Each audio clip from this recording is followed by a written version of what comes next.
the way I learned about this transgender thing is I have 2 daughters in their 30s, and about 10 years ago they started talking about all of these different genders, and non-binary and transgender, and I went along with it because I thought it was about being gay, and so that's people express themselves.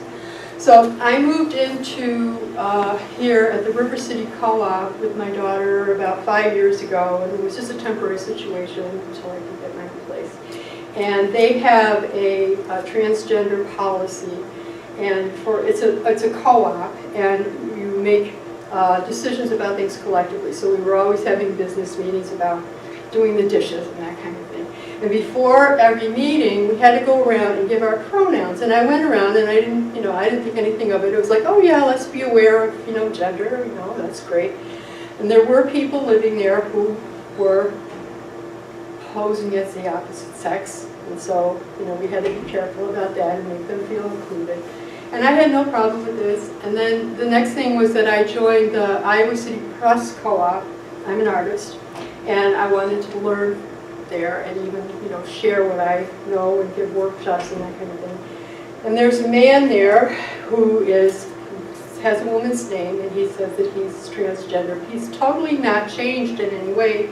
He's tall and balding, and he wears men's clothes, and he's a man. But everybody at this group referred to him as she, and when they talked to me about him, they used the word she, and they expected me to say she. And I was very uncomfortable about this, but I thought, well, I don't know anything, what do I know?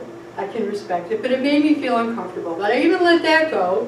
And then I started seeing it everywhere. At the Women's Resource and Action Center, there's a big sign on the door that says, people of all genders welcome here. What does that even mean? And every other group, like at the women's, the Rape Victims Advocacy Program, which is someplace, I actually did go there to get services, and they sent me a letter saying that I have to accept transgender people in my group. And I wrote back to them, I said, what does that mean? Some guy who's raised his whole life as a man is going to be in my group and listen to me talk about the personal things about, and I can't even say, wait, let's talk about it? Can't we, as a culture, talk about this and see if this is something we all want to do?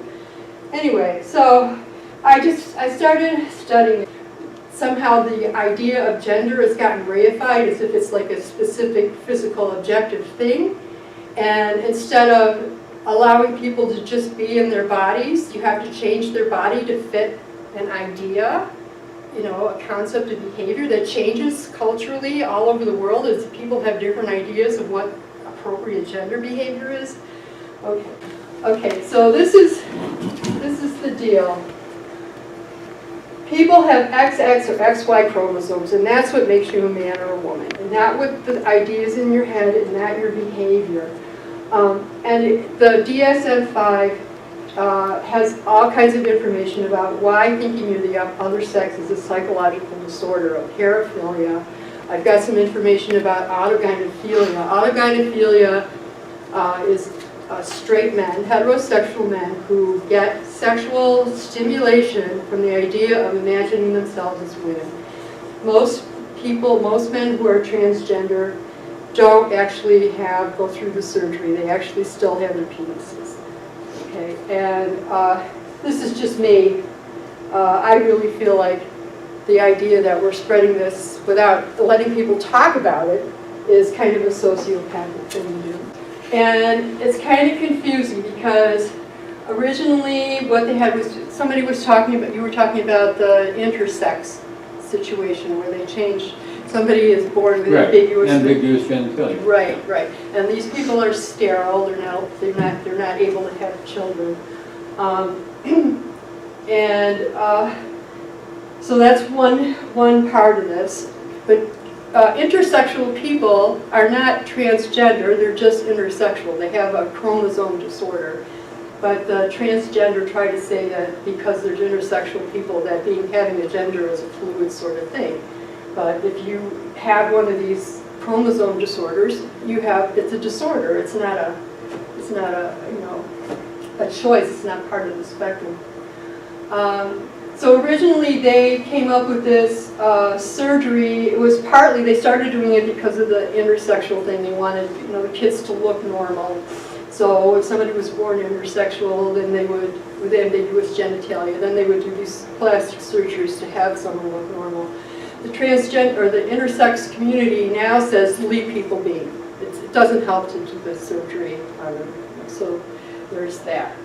And then they use these techniques that they had developed for forcing someone into one sex or the other for homosexual men with internalized homophobia who were very uncomfortable with being male and really wanted to be female.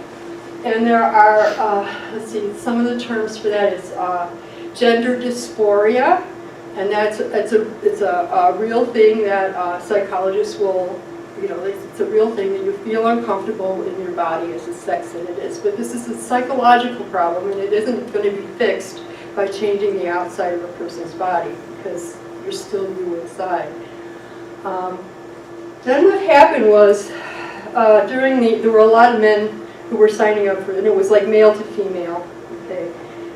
Which is basically castration. It isn't, they're not really changing the sex of the person, they're just taking their genitals off. Okay, where was I? Okay, so then during the 90s, when the AIDS thing was happening, a lot of these men wanted to have the surgery, but the surgeons were loath to do the surgeries because of the AIDS. They were afraid of, you know, contamination. So what they had a new thing. These men would say, okay, well, I can't have the surgery, but I am really a woman inside. And that's where the idea of the transgender came, that you didn't actually have to have surgery. Now, the thing about transgender is it includes the cross-dressing paraphilia, autogynephilia, which is an even more severe form of that, and men getting their jollies off by running around in women's clothes.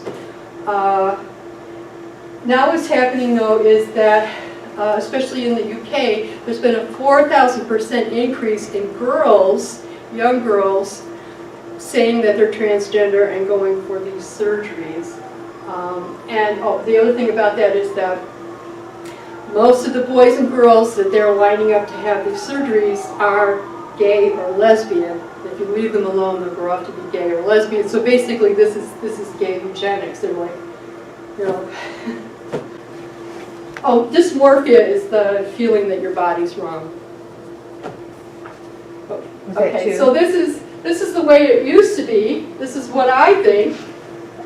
Lesbian, gay, bisexual. Your kids are fine the way they are. You don't have to be concerned if they're gender non-conforming. That's all right.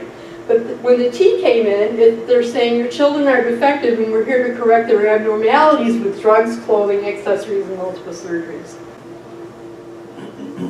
Okay, so I'm going to be going into a little bit about the money behind this, you know, why this is suddenly mushroomed like this.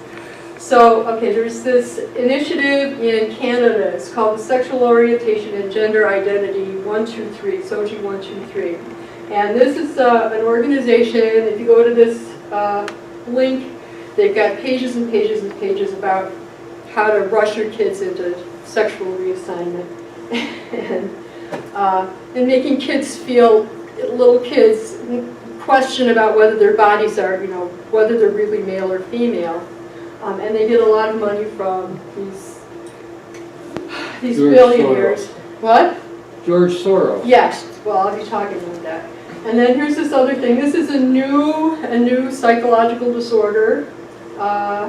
It's called rapid onset gender identity disorder. And this is the one where the girls are like, there will be groups of girls in schools all of a sudden just saying we're really boys. And so they call this rapid onset gender identity disorder. Like they're girls all their lives, but actually they're like lesbian girls. And then suddenly they read up a lot of stuff online, and you know, it's called social contagion, you know. Okay, and then here's this other one. This is in the UK.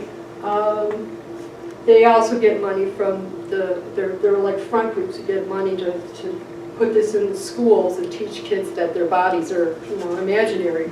So Stonewall UK, which used to be for gays and lesbians, they are totally pushing the transgender thing. If you look at their funding, their transgenders up here and gay and lesbian are here in terms of what they're spending money on. They're planning this. It is, you know, they have a plan. At first we do this, then we do this, then we do this, and it's about going into schools and, yeah.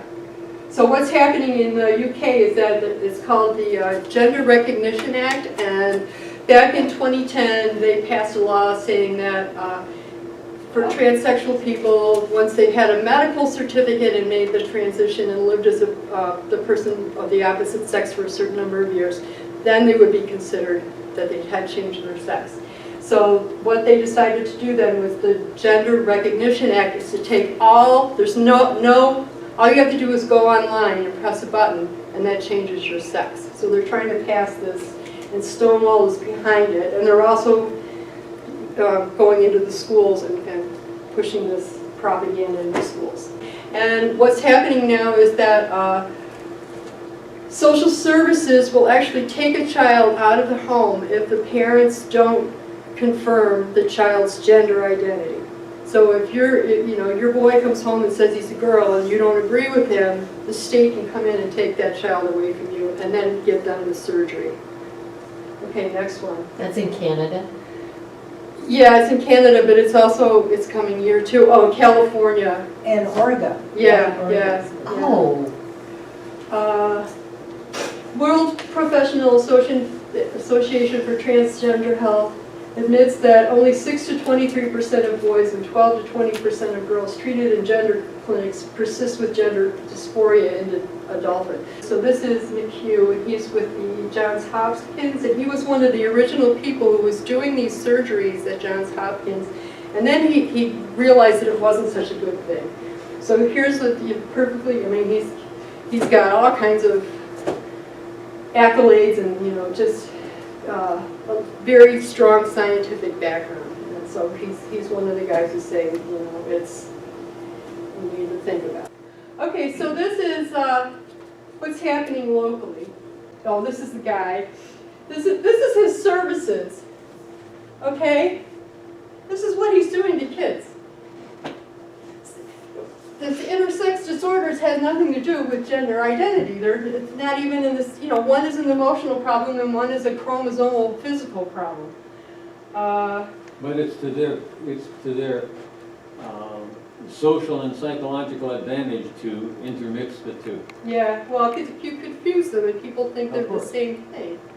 You give it a patina of scientific legitimacy. Mm-hmm. Okay, and basically he's a shrink. He's got some clinical experience with disorders of menstruation, so he knows how to give hormones for controlling menstruation. But basically, he's giving kids. He does the ADHD and medicating kids on the yin yang. That's his idea. Give drugs to kids. Okay, so this is the evidence about how bad these drugs are. They cause heart disease. I know that I can't take any kind of hormones because of the cancer risk, okay? But they're just randomly giving them to kids. Anyway, it's called Lupron. And Lupron was originally a drug that was used for cancer treatment for testicular cancer, and also they used it in endometriosis. Yeah, that's good, that's it. And so this is one of the drugs that they give to the kids who come in and say, oh, I think I'm a boy. And they say, okay, here, we're going to whap you. We're going to give you this puberty blocker. It'll keep your body from developing. So what it does is it causes bone deformation. She lost her joints, her jaw joint and her back. Her teeth are falling out.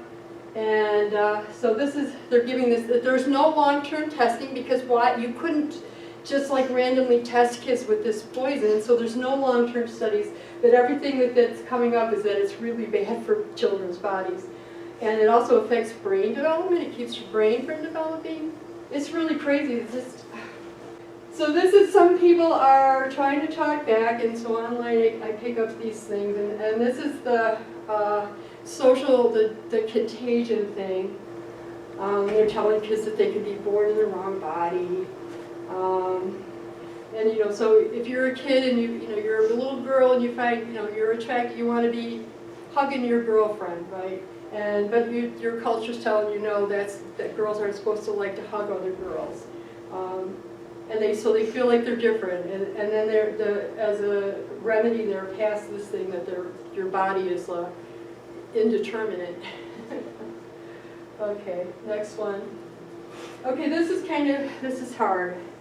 When I started looking at the pictures of what they are actually doing to kids, these are 3 middle schoolers. This is in my blog, I've got this story. They're like in groups declaring that they're transgender and then going in, they're giving them hormones and puberty blockers. Here's another group of kids. These are all girls who had their breasts chopped off. And this is what it looks like to chop off a girl who's just going through puberty. Okay, next one. And then this is what they have to do. This is when they put, they take the meat off of your arm and the skin off of your arm and then some more out of your leg so that they can fashion this penis. And then and it doesn't work, it's like permanently like that. And you can't really, there's no sexual feeling there at all because it's all removed.